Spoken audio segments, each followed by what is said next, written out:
Good day, everyone. Welcome to Black Logic. European leaders press Trump for solid Ukraine guarantees as Zelensky seeks NATO level backing without U.S. boots on the ground.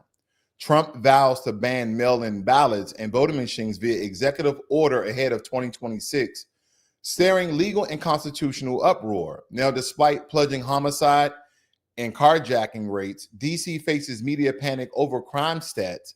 Is it perception or political spin? We're going to cover that.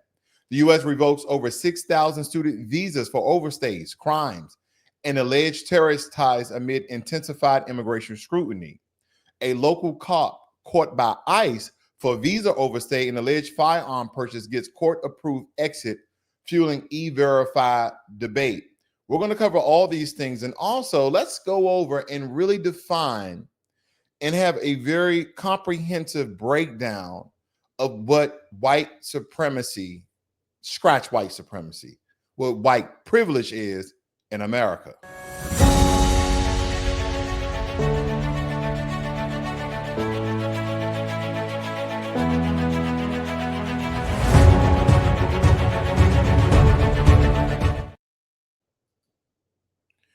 All right, folks, let's dive right in here with the first graphic. I just want to share you guys what's going on here with your news update. Europe's calling, and what they're saying is very, very serious. After huddling with Zelensky at the White House, leaders from the UK, France, Germany, and beyond are flooding the table. And they're pressing Washington for real security guarantees for Ukraine. No more vague promises. They think that NATO-style assurances or reassurances force without U.S. troops. Now, Trump's open to it, but he's treading very lightly because Putin not confirming anything. It's hard to say who's calling, who's bluff. And again, why are always the European nations calling for U.S. troops, calling for U.S. military for our soldiers to be in harm's way, let alone this is a Eastern European country. You guys are right there on basically the same landmass, this kind of the colonial lines you guys divided yourself by and say that is your country. But nonetheless, once you guys put troops on the ground, again, we're talking about France, the UK, which in the UK is what, 4 or 5 countries? I don't know. Germany and all these other European countries put troops on the ground and force Putin's hand for a ceasefire, force Putin's hand for a peace treaty. Because again, Donald Trump stated just the other day that Putin is ready to end the war today.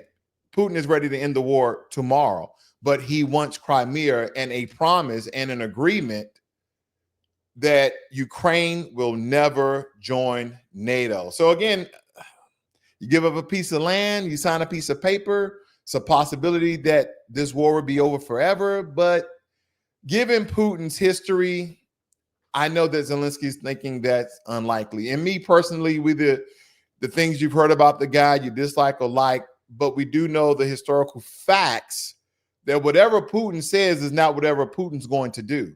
So again, I understand why he's taking that with a grain of salt. Now, Trump's shaking things up right here in America. When it comes to the voting lanes, he's promising an executive order to eliminate mail-in ballots and voting machines before the 2026 midterm. Said they're insecure and inaccurate. But hold up, mail-in voting isn't just an American quirk. Places like Canada, the UK, Germany use it as well. Plus, the constitutional scholars agree that power lies with states and Congress and not the president. Expect lawsuits that's going to come from this. And without thinking about this particular story, ladies and gentlemen, if you're going to eradicate, eliminate, take away mail-in ballots, then what is the replacement for people who may be in their right minds but doesn't have the physical ability to show up at a lot of these voting booths or these these voting mail locations where they can actually vote? Again, this is to really decrease the amount of people who are going to come out and voting, in my opinion, unless you're going to use some, eye retina where you're going to send a government approved piece of equipment using biometrics in some degrees. And I know a lot of you, that can be hacked and that can be manipulated and that can be, It's very difficult to do those things. Okay. I know we see a lot of spy movies where someone's fingerprint is on the glass and you take a piece of tape and you uplift that fingerprint and then you can apply it somewhere else and it can be scanned and that's the person. Ladies and gentlemen, if you're going to do that for hundreds of thousands of people just to vote yourself in for power, then go ahead. I mean, you should probably at that point deserve it. I mean, are they going to call it biometrics gate or fingerprint gate or eye gate? I don't know what they're going to call it. But again, if you're going to take away mail-in ballots, my opinion is not, excuse me, my question is, what are you going to do to replace it? What is another apparatus, another method about helping those who cannot come in to these voting locations to actually vote? Or is this just a strategy to decrease the amount of people that are going to vote? Again, I don't know. I'm just asking questions, and I believe that we all should be asking questions when you're doing things of this manner. Because I know a lot of people are going to come out, well, the Democrats used mail-in ballots and they was forging, it was dead people voting and this, that, and the other. Donald Trump still won. And if my recollection serves me correct, he not only won, the electoral vote, but he also won the popular vote. So, I mean, it was a landslide. Look at the government in its current condition. I mean, all three levels of the government are majority GOP or more majority Republican. So again, whatever the Democrats allegedly done or have done, it didn't work.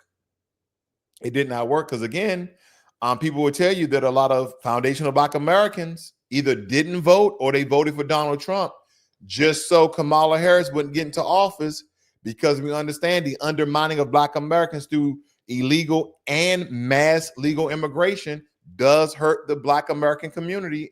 Absolutely. Again, we may not like to look at all stats, whether from a government entity or third party, but again, you cannot argue with the numbers. And believe me, the silent replacement or the great replacement is a real thing because we see it here today. We see it right here today. Now, DC crime numbers, ladies and gentlemen, are trending. But I really want to know what's happening because Trump says crime is sky high. But the data, homicides are down 32%. Carjackings are down 53%. Violent crime overall trending lower than it ever has before. Yet some still paint the city as a war zone for drama. The fact is yes, DC still has challenges, but it's not sprawling out of control the way some claim. I used to live in Anacostia. I used to live in Berry Farms where, I mean, there was a lot of crime. Let me tell you, okay? And I'm not trying to paint my people, but there was a lot of crime for various reasons. I don't want to give the historical references and what leads up to today. I think a lot of us already know. That's not the point of this particular video, because I can cover that as well. But then some people say, oh, you're just trying to give excuse for lawlessness and crime. No, there's a reason for everything. And it doesn't matter what country you're in, low impoverished areas have more crime than people who are affluent, people who are in the middle to high and the 1% or so on and so forth, people who are well off, so to speak. That is the nature of the beast, ladies and gentlemen. But again, this so-called white European country, and again, as I stated yesterday, I understand we're not in Europe, but we understand the descendants of Europeans are running the country. The difference between America and its crime versus European countries and their lack of crime. Now, they have crime as well, but not at the same rate, not at the same level as America. Now, granted, we can do the whole statistical ratio of per capita. We have more people in America. And if you will break up France, Germany, UK, we have more people. But per capita, we still have more crime. Why is that? Well, here's a big difference. When the Europeans started the slave trade, this is not going to be long. I'm just going to give a quick synopsis of it. Okay, I may be missing a lot of things, but you'll get my point here. When Europeans started the slave trade, the only real country outside of Brazil, outside of the Caribbean, okay, that massive amount of slaves were brought to was America. Roughly about 500,000. There were already black people in America prior to 1526. Okay, given the historical reports and records of Vasquez, one of the Spanish conquistadors that came over. I digress. That's another bit for another video. But when the Europeans went to Africa, they colonized those Africans within the continent of Africa. They did take a few back to Europe, but not the massive amount that they had in Brazil and not the massive amounts that they had in America. So when the Europeans that quote unquote started the country here and named it America, once the foundational Black Americans built up this country, the roads, the buildings, the infrastructure, then you start hearing white supremacy ideology really start to spawn and state, go back to your own country after the work was already done.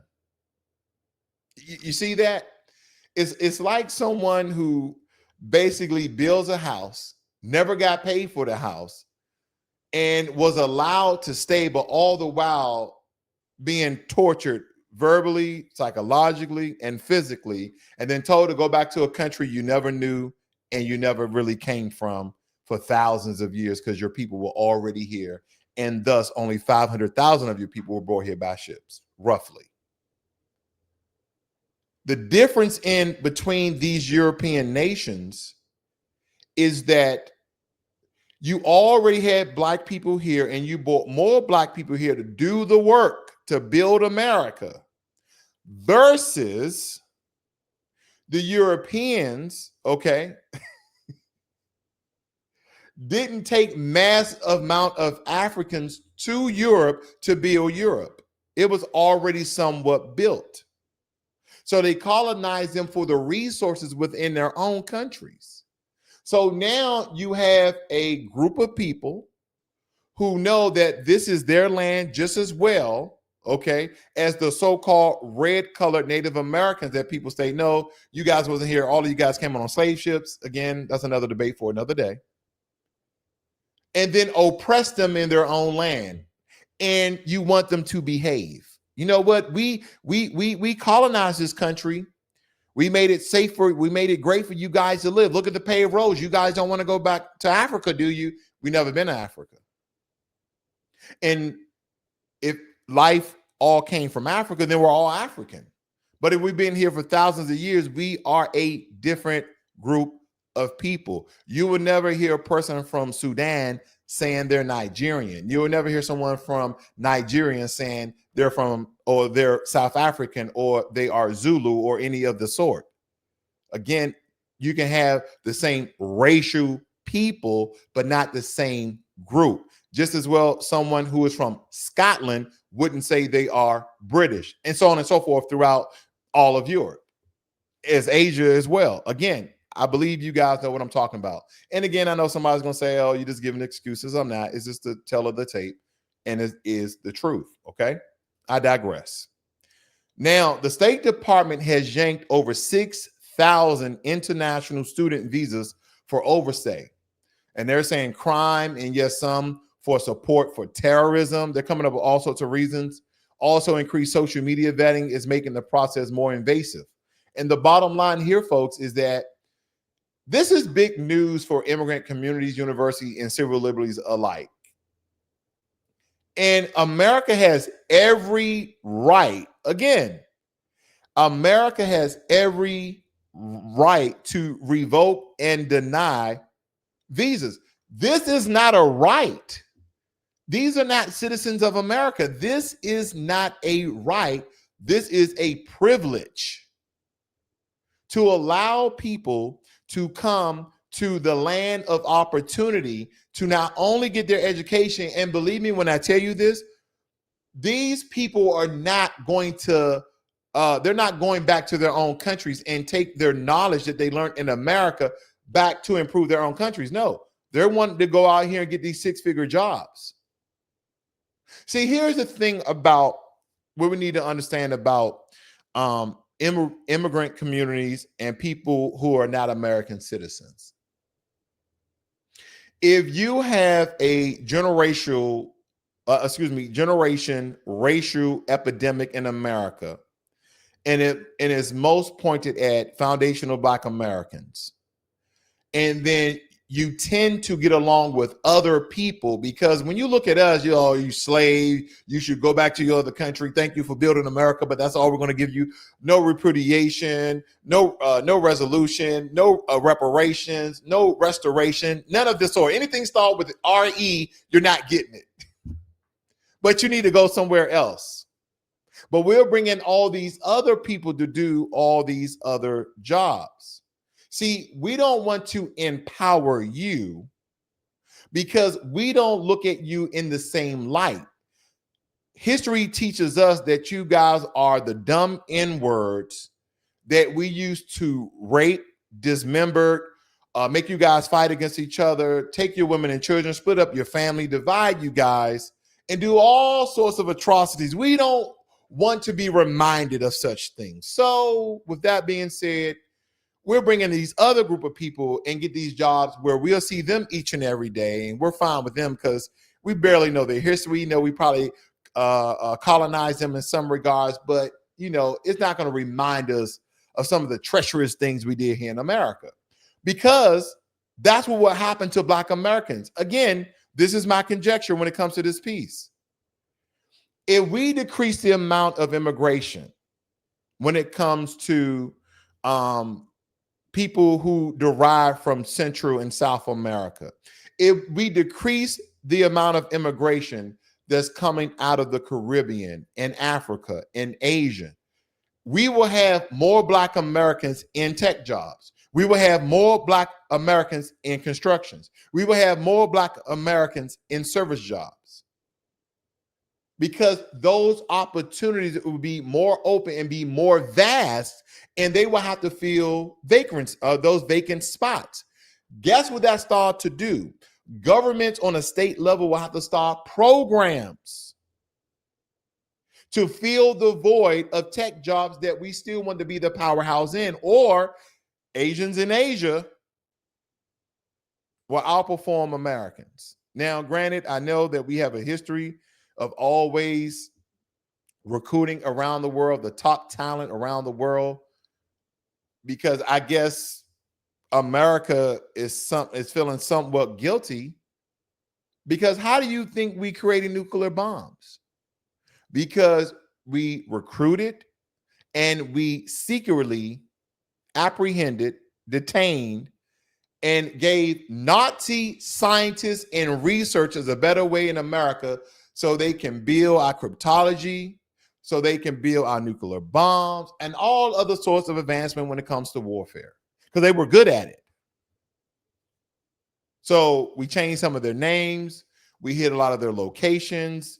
We had certain missions and things that we just try to do so secretly, where eventually we know today that it all came out. Instead of empowering a group of people that's already here, that have been doing the work for quite some time. But again, as the infrastructure got built up,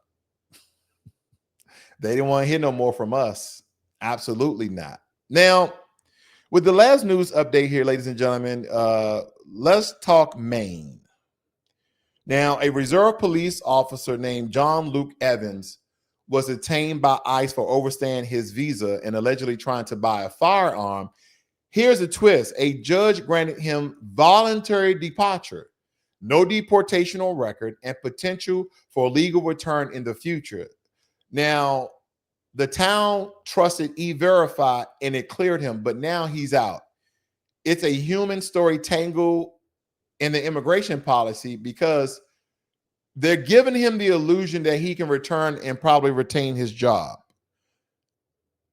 Because on one hand, the court has granted him voluntary departure.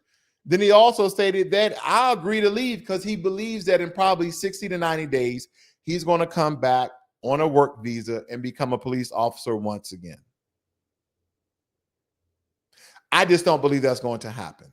I believe this is a way for them to again crack down on immigration, send him back to his country, and then when he applies for a work visa and state his previous status, they're just going to deny it. They already revoked 6,000 student visas. What do you think? You think you're going to get a visa? Now, granted, I could be wrong, but given the recent reports and recent actions of this administration, chances are you won't be back. Now, hopefully, a Foundation Black American takes that job that he was in, because I do believe we need a stronger presence in police departments to withhold the law morally and ethically, and not just shoot people because of their skin color or the illusion of a threat, even though he's unarmed, hands up, don't shoot.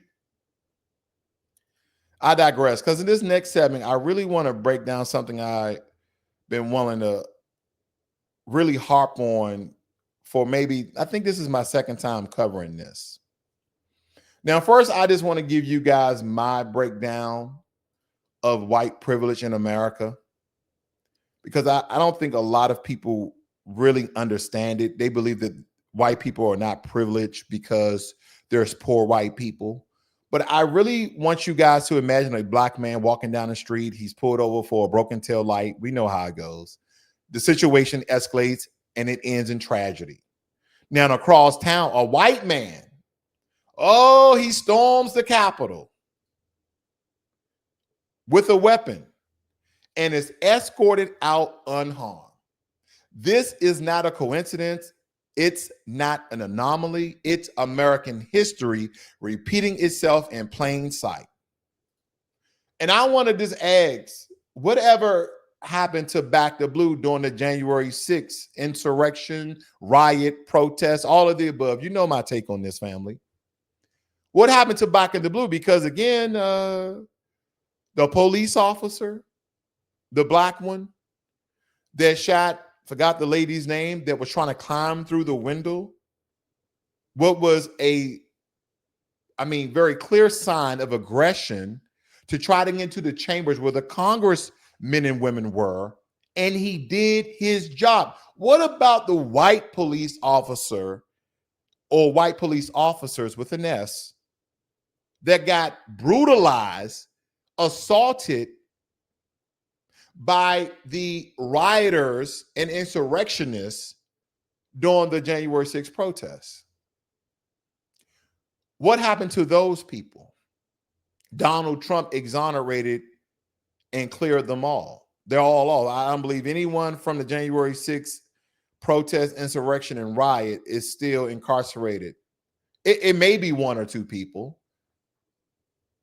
But again, they demonized Back in the Blue when the black officer did his job, right? Because again, why are you trying to enter the chambers of the congressmen and women, even though you were told not to enter the property? And then they closed off these things.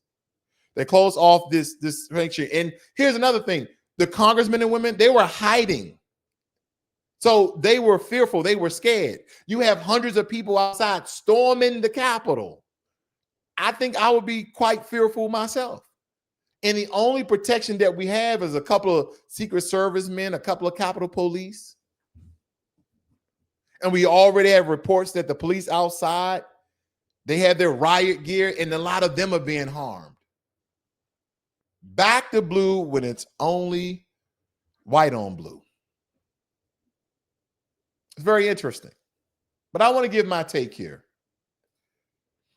Because white privilege in America begins with chattel slavery, where whiteness itself became the standard for humanity and citizenship. And the Constitution, the 3/5 compromise, institutionalized that black lives were worth less while whiteness meant full representation. Because I don't know if you guys are familiar with the 3/5 compromise. Some people allude to that, they only counted as 3/5 of a person. And the reason why they stated that is because for every 5 black people, they only counted 3 of them.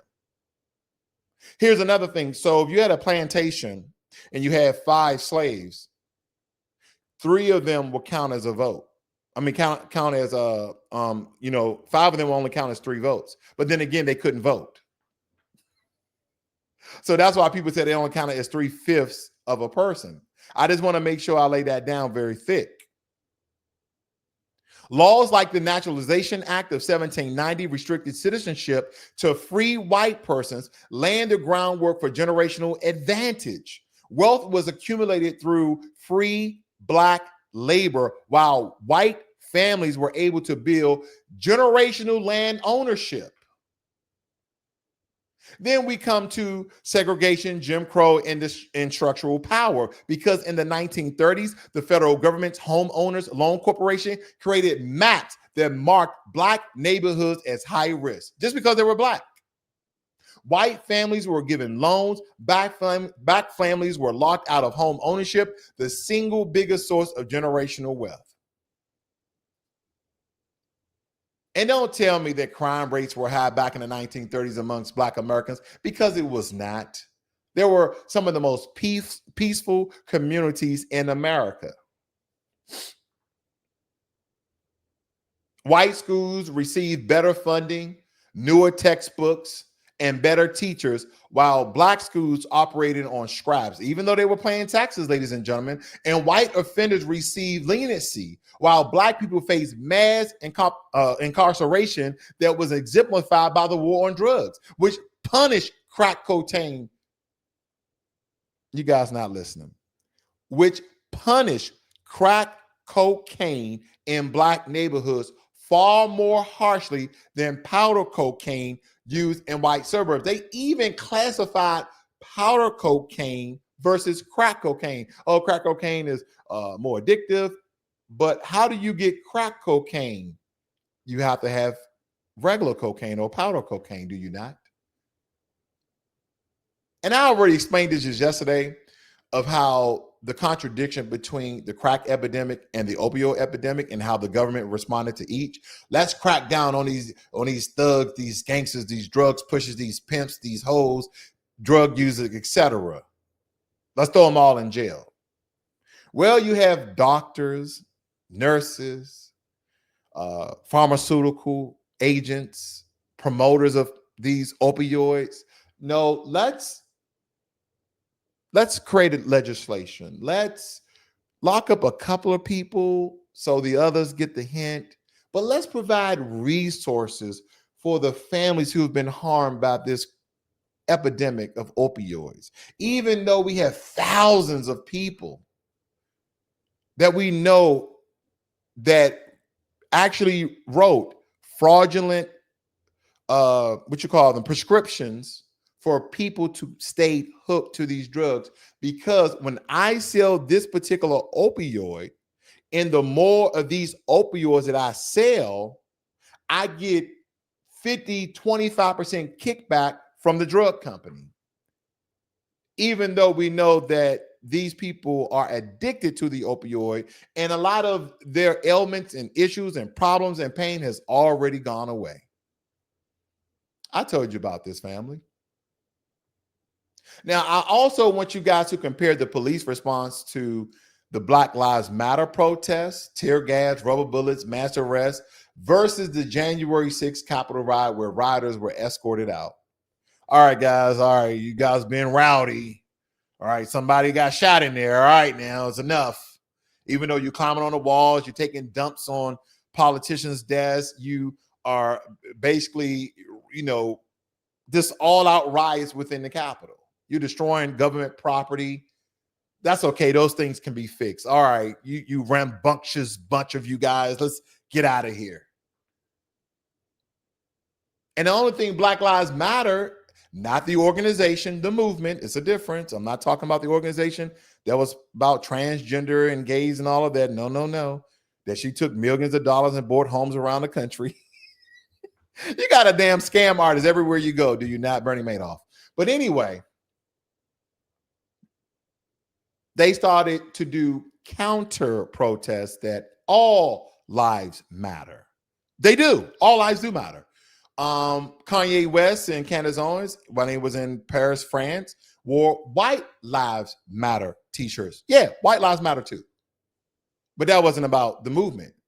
It's just stating that we see that all these groups of people in America are being somewhat treated more fairly and more equal than black people. And we've been killed by race soldiers with badges and white supremacist ideologies and all other sorts of people for various reasons, nonviolent reasons.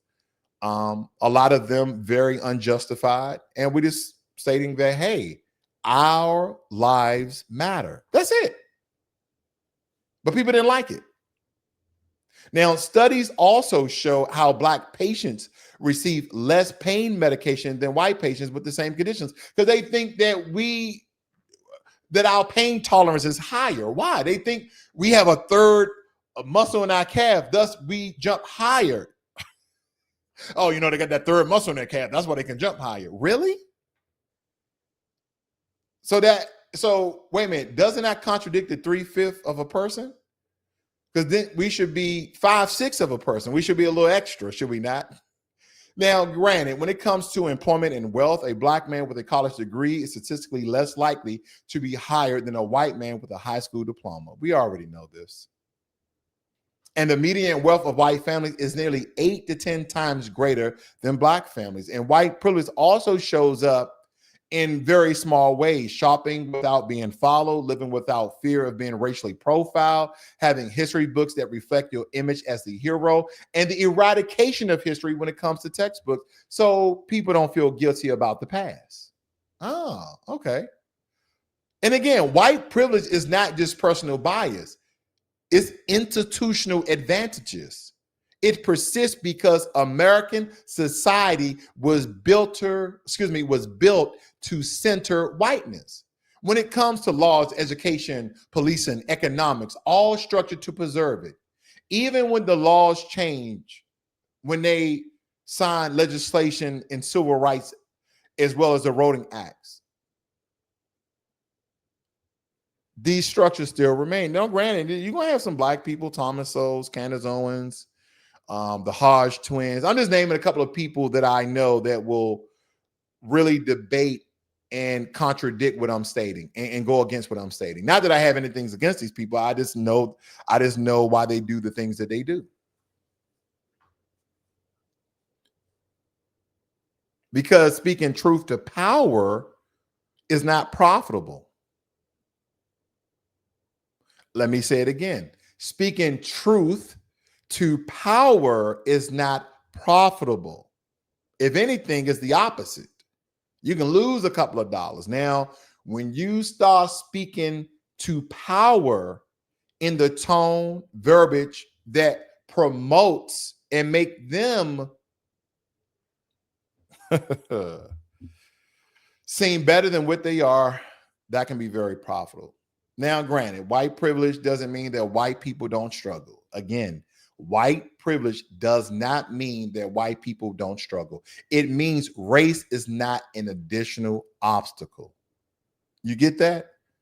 I know that white people struggle, but the one thing that is sometimes the determining factor is race is not an obstacle. See, black communities fight double battles. We fight against poverty and against systems designed to block them. And true justice means dismantling the invisible scaffolding of whiteness that America was built upon. It didn't start with police sirens.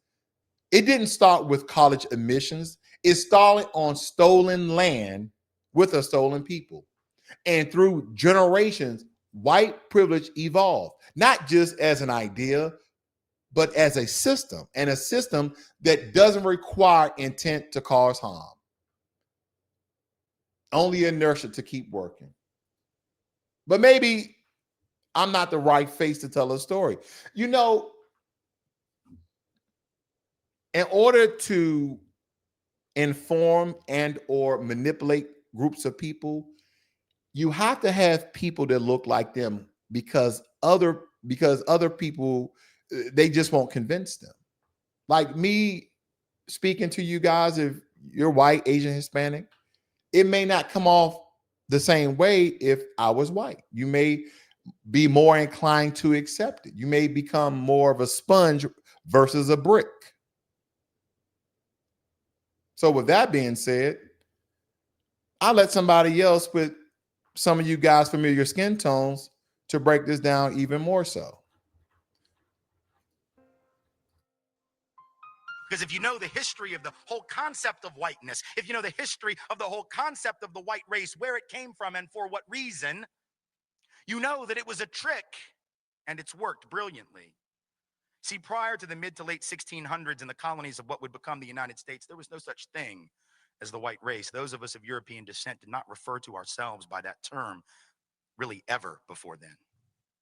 In fact, in the old countries of Europe, we had spent most of our time killing each other. We didn't love each other. We weren't one big happy family. The side of my family that comes from Scotland, hell, they didn't even worry about fighting people outside of Scotland. Highlanders and lowlanders just fought the hell out of each other. So there was no white race, but in the colonies of what would become the United States, what did we see in the 1660s, 1670s? We began to see that Africans of indentured servant status, many of them not enslaved yet, they were not necessarily permanently enslaved. Some were, others were indentured, like many poor Europeans, for periods of 7 to 11 years. They could work off their indenture and then they would be free labor technically. Realized, as did the white indentured servants, the Europeans who hadn't even been called white yet, that they had a lot of things in common, like the fact that they were all getting their clock cleaned by the elite. And so they would get together more than our history books taught us, to foment rebellion against the elite, to try to get a better deal for themselves on the basis of economic necessity and economic justice. And what did the elite do? When you see that you're outnumbered by black and white folks who are penniless, landless, peasants, you have to do one of two things. You either have to kill them all, but you can't do that because who's going to work? Rich folks weren't going to. They had to get poor people to work. Whole point was to be a person of leisure back in those days. That was the goal, was not to work. So you couldn't kill them all. You didn't want to kill them all. You had to do the work yourself. You had to build your own levee, build your own house. No. Pick your own tobacco, harvest your own cotton. No, we're not going to do any of that. So you can't kill them, but you can co-opt them. And so the elite in Virginia, for example, in the colony, begins to give certain carrots to people of European descent, saying things like, we're going to let you own a little land, not much, but just a little. And we're going to get rid of indentured servitude. Now you're free labor. And by the way, once you're free labor, you get 50 acres of land just because you're free labor, see? So we're going to cut you in on this deal. We're going to let you enter into contracts. We're going to let you testify in court. And here's the best of all, we're going to put you on the slave patrol to keep those people in line, right? The idea was you're still going to get your clock clean. We still don't like you. We still aren't going to really empower you or change your economic subordination, but we're going to make you honorary members of this team, and you're going to help us keep those other people down. And so they got a little taste of power, and it did effectively divide and conquer those coalitions. Those rebellions began to stop almost instantly.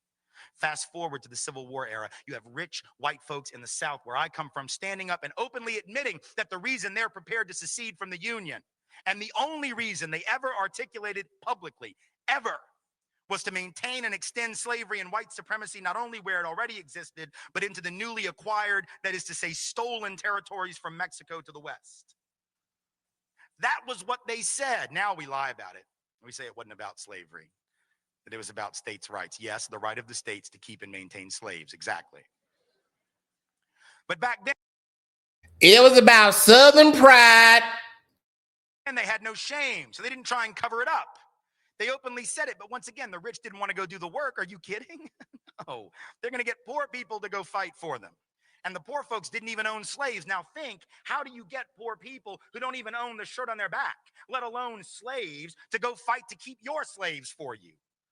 You've got to convince them that their skin is more important than their economic interest. Because think about it, if I am a farmer who has to charge you $1 a day or $2 a week to work on your farm and harvest that tobacco or pick that cotton, but you can get a black person to do it for free because you own them, who's going to get the job?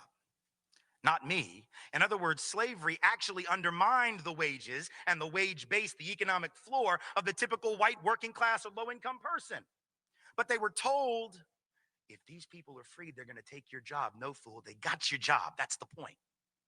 And so at some level, again, working class white people being harmed by white privilege, relatively being advantaged, right? Being given a leg up, being given a membership to the club, but in absolute terms, being kept economically subordinated by the very thing that gave them a sense of superiority. How's that for irony? Then in the present era, this hasn't stopped. This is not ancient history.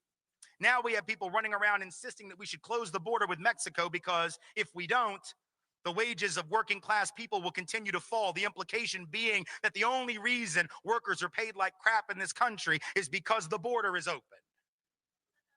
But if you believe that, you would actually have to believe that if that border were closed, that all these owners of capital and industry would just say, oh, well, you figured us out. Here, it's a raise. Do we really believe that the only thing keeping bosses from paying people more is the presence of low wage, medium, semi skilled labor from south of this artificial border? Is that really what we believe? We know that if that border is closed, it isn't going to be closed to capital, it isn't going to be closed to goods. If you have a border that can be crossed by capital looking for the highest return on investment or goods looking for the highest price, but labor is chained to its country of origin, how is that going to work to the benefit of working people? By definition, it doesn't. By definition, it immiserates the working class. Divide and conquer. But the best example of all, perhaps, in the contemporary era, in the greater New Orleans area after Katrina, here you have two communities that were the most hard hit. Lower Ninth Ward, mostly black community, 94% African American, about 40% official poverty rate, heavy working class community. And right across the canal, St. Bernard Parish, Chalmette, 95% white, also working class, high levels of poverty, economically very similar. And at the end of the day, in those first few days of September 2005, more similar than they probably would have realized. Because when those levees broke, they all got their stuff jacked. They all got their stuff destroyed. But if you had asked white folks in Chalmette, and I've done it, who was the cause of the problems in the greater New Orleans area prior to that flooding, they would have pointed across that canal at those black folks, wouldn't have called them black folks, and would have said, there, that's the problem. 70% of the white folks in St. Bernard Parish voted for David Duke, white supremacist, neo-Nazi, former head of the largest Ku Klux Klan group in the United States when he ran for governor in 1991. 7 out of 10 gladly voted for him because he was blaming black folks for all of their problems, and they bought it. What's the irony? The irony is that while they were blaming black people for their problems, while they were blaming black people for the conditions of the greater New Orleans area in which they lived, nobody was paying attention, least of all they, to the fact that these white elite politicians, either in Baton Rouge or in Washington, whose job it was to secure those levees, to make sure that levy funds were spent in the proper way and that they were spent at all, those mostly white and mostly elite politicians did nothing. At the end of the day, it wasn't just the black folks in the lower Ninth Ward they didn't care about. They really couldn't have given a rat's ass about those poor and working class white folks either. And yet, when the people of Chalmette, people of St. Bernard Parish got back into session, first time they had a city council meeting, parish council meeting after the flooding, the lights aren't even on yet. The water isn't even hooked up. And the first order of business was to pass an ordinance saying that you couldn't rent property in St. Bernard Parish to anyone who wasn't a blood relative. Now, I'll leave it to your imagination as to why you'd want to pass a law. That law had never existed before. But now that it's been emptied out and you don't know who might come back, that's a damn good way to keep black people out, isn't it? Because if you're 95% white to begin with, if you pass an ordinance that says that, that's a great, you can't say no blacks need apply. You can't say no blacks allowed, but that was an ingenious way to get around the law. Now, they got caught. There was a lawsuit threatening, they got rid of the ordinance. But my point in bringing it up is to say, once again, divide and conquer is working. These white folks in Chalmette need to march across that canal and join hands with the black folks who've been sitting there more than willing to work with them for an awful long time and march on Baton Rouge and march on DC and march on the Corps of Engineers and recognize their commonality of interest.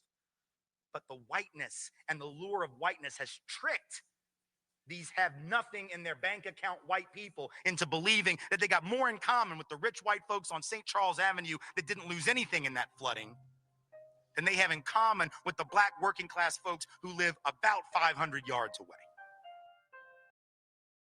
That was a wonderful breakdown of white privilege and how the elites trick lower class whites. And we see that today, ladies and gentlemen, when you have And I don't want to make, even though it's political, because again, based upon the laws, legislation that have occurred, of how a lot of low income class whites voted for Donald Trump, even though he said he's going to do most when it comes to economics for the top 10% of Americans, which in regards to still white. So when we look at this breakdown that Tim Wise just did, it kind of reminds me of the Bacon's Rebellion of 1676, where black and white indentured servants rebelled together. And the response, laws were passed that gave poor whites small social advantages, land rights, and access to militias while permanently enslaving black people.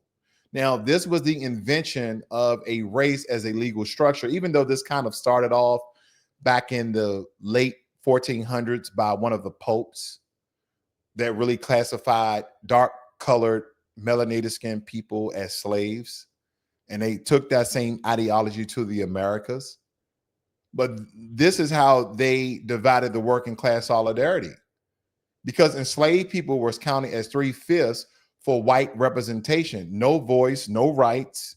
Yet our bodies helped white landowners gain more congressional power. We had all sorts of indigenous displacement. Genocide led to the Homestead Act of 1862, which gave millions acres of land to white settlers, the origin of generational wealth. So as I look at what he just stated and what goes on even today, because white privilege today isn't just about what's given, but it's about what's taken away. Think about it. A white teen caught with marijuana, slap on the wrist. A black teen charged as an adult. That's usually how it is. A white man protesting lockdown with a gun, seen as a patriot. A black man protesting injustice, seen as a threat. And we're referencing college admissions. Wealthy white students use legacy status, not grades. Oh, they're just not smart enough. That's why they're not going to Yale, Harvard, Stanford, Brown. No, they use legacy status, a system rooted in historical white-only access to gain entry into elite schools. Then, in referencing corporate America, white-sounding names get 50% more callbacks. They just did a little special. Someone did a special, I believe it was either on YouTube, X, or TikTok, of how they used a black name or a black sounding name, no hits, no pings, no callbacks. Changed his name to a white person's name, called back, email the same day. So that's why a lot of black folks stop naming their children, I would like to believe, Lil Day Day, Lil Ronjo. They start naming them names like John, John Brown, things of that nature. And again, it just depends on sometimes your economic level, sometimes your environment, sometimes your community. Sometimes we have these subset cultures in black society. Depends on what you've been called or what your name. White privilege doesn't mean your life hasn't been hard. Because that's what at times when you speak about white privilege, white people will always defend the notion that they struggle, that their life has been hard. Again, white privilege doesn't mean your life has been hard. It means your skin color hasn't been one of the things that's making it harder. White people today, not back when you had the Irish and you had all these different subsects of Europeans here, where they, in some regards, the Italians, the Irish, the British, would discriminate amongst each other. You don't have that today. So there's no racial color barrier when it comes for a white person applying for a job that could be qualified and a black person applying for a job that could be more qualified. I just did this for you guys because, again, hopefully understanding white privilege isn't about guilt. It's not about guilt. It's about responsibility. If the system was designed in the way that it is today. That means that it can be redesigned. But it cannot be redesigned if we continue to believe that it doesn't exist.